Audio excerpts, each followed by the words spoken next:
Imagine getting paid just for sharing your thoughts on products and services you use every day. With Survey Junkie, it's that simple.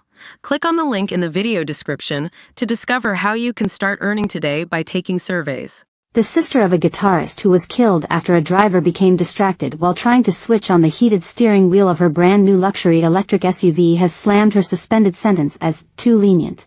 Lynn Wergen, 66, a company director, crashed into Christopher Allen's Audi TT when she took her eyes off the road for up to 5 seconds while repeatedly tapping the buttons to activate the device just yards from her £900,000 home in rural Cheshire. Her £50,000 Volvo XC40 Ultimate vehicle veered onto the wrong side of the country lane and into the path of rock musician Christopher Allen's sports car. The 47-year-old guitarist tried to take evasive action but was unable to avoid a collision.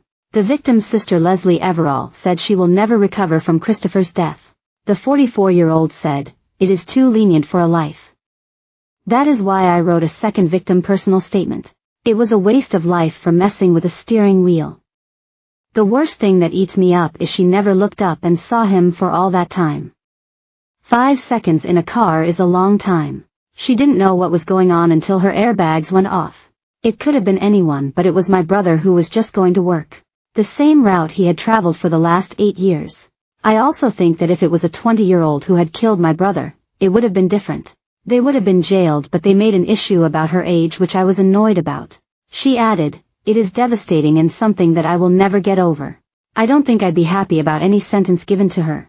There is never going to be any justice. I was thinking about appealing the sentence, but we have been through so much I have decided not to." The CPS solicitors weren't happy and believed it should have gone to Crown Court. When the sentencing stayed at Magistrates Court, I had the feeling she wouldn't be given a prison sentence.